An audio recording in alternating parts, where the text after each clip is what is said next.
So I've written a handful of books for Marvel, comic books for Marvel, and right now I'm in the middle of a mini-series called Cosmic Ghost Rider Destroys Marvel History, and it's kind of celebrating Marvel history through this character, Cosmic Ghost Rider, who is Ghost Rider and the Punisher combined. Wow. Real deep nerd shit. And he is going back to the day before his family was killed, the Punisher's family was killed, and he's kind of dealing with his family, kind of checking in on them. And through checking in on them, he's telling them stories about what he's done in his life, and they involve kind of messing up the Marvel timeline. Now, this is going to sound like a pejorative question, but I Yeah. don't mean it to be. Are you an adult who read comic books, or when you started working on this, did you have to go back? And I am an adult who reads comic books, and I grew up with comic books a little bit, but I wasn't like fully into them until college, and I started reading like all these great books that I felt like.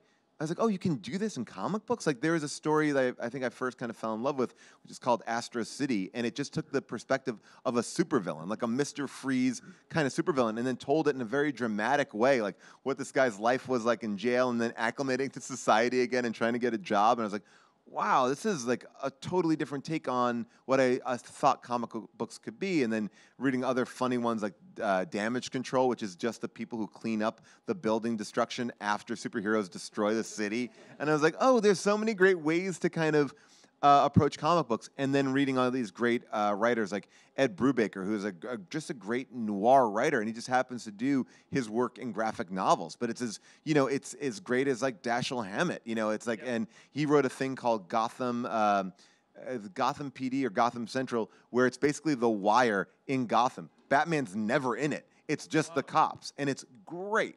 So that really got me into this idea of like what comic books could be. And so I got to be a fan as an older person, and now I'm a much bigger fan because I can read all my comic books on an iPad and no one will judge me in public. So that's what I feel really good about.